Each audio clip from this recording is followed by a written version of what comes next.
సభకి నమస్కారం. ఇంత మంచి సమావేశంలో కవి సమ్మేళనంలో పాల్గొనే అవకాశం వచ్చినందుకు, అవకాశాన్ని ఇచ్చినందుకు ఆంధ్ర కళా సమితి వారికి ధన్యవాదాలు. నేను కొన్ని కంద పద్యాలు, ఒక శేష పద్యం, ఒక వచన కవిత కూడా ఉగాది మీద రాసినవి చదువుతాను. ముందుగా కంద పద్యం. కలిసిన రుచులన్నీ మనకు తెలుపుగా జీవన గతులను తెలివగు రీతిన్ బలిమియు కలిమియు కాదుగా సలిలము వలె నడువవలయు సచ్చర స్ఫూర్తిన్. ఉగాది పచ్చడిలో కలిసిన రుచులన్నీ కూడా మన జీవితం ఎలా ఉంటుంది అన్నది తెలియజేస్తూ ఉంటాయి. నీరు ఎంత సులభంగా ప్రవహిస్తుందో మనం కూడా మన జీవితాన్ని అలాగే నడుపుకోవాలి అని ఈ పద్యంలో నా భావన. పూజిత అవమానములను రోజున మన చేతలందు రూఢియగునుగా పూజితమును వినునట్లే రాజిల్లవలెనొక రీతి రాత్రి పగలు. మనకి ఇంతకుముందు పంచాంగ శ్రవణం చేయడం జరిగింది.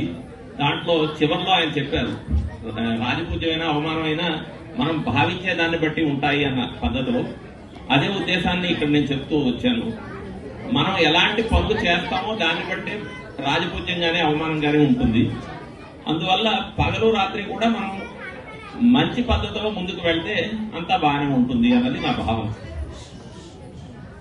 వచ్చెగ శుభముల వత్సరమిచ్చుగ శుభ కాంతులనిల మిళితము చేసి తెచ్చుగా పాడిని పంటను మెచ్చుగా జనులిక నడువగా మేలు మనముతో. మనం మంచి మనసుతో కనుక నడుస్తూ ఉంటే జీవితం బాగుంటుంది, అలాగే పాడి పంటలు కూడా మనకి లభిస్తాయి.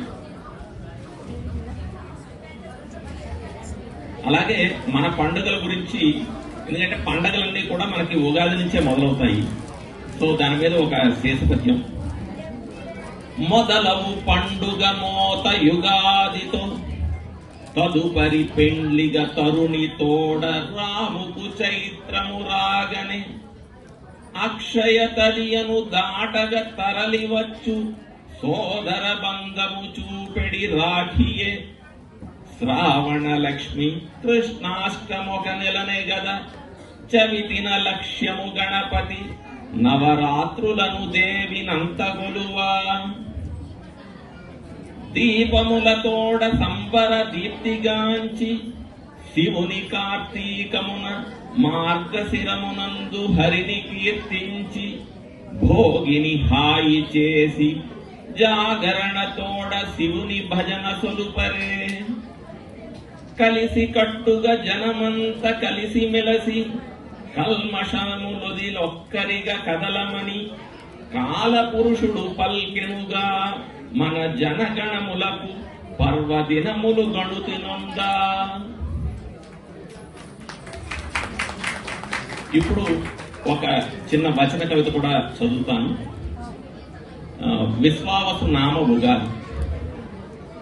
నూతన సంవత్సర ఆగమనం చేయాలి జీవనం సుందర వనం. 6 రుచుల పచ్చడి సేవనం అందరితో కమ్మని కవితాగానం. రాశి ఫలాలతో పంచాంగ శ్రవణాలు రాబోయే కాలానికి అవి శుభ ప్రేరణలు. ఆనందంగా విశ్వావసు ఉగాది వేడుకలు కలిగాయి కదా జనుల మదిలో కోరికలు. రాశి ఫలంలో వ్యయం ఎక్కువైనా తగినంత ఆదాయమో అప్పో అందించు.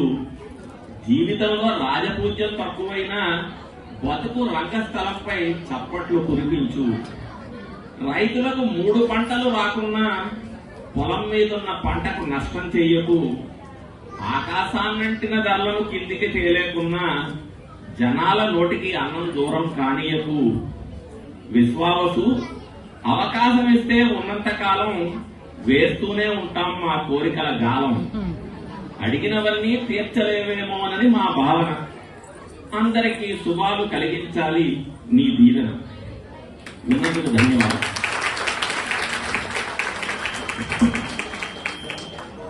ఎట్లా సుమములు అంటే పూలలో మల్లెపూలు ఎలాగో కందము నాలాగు పద్య కవితలలో నన్నన్నారు. కన్న పద్యానికి అర్థం లెక్కన పద్యాలు చదవడం, వచన పద్యాలు అది బాగా చెప్పారండి. ఎన్డీఎస్వి నాగేశ్వరరావు గారిని సత్కరించవలసిందిగా మన ప్రెసిడెంట్ గారు ఏఎస్ రావు గారిని కోరుతున్నాం.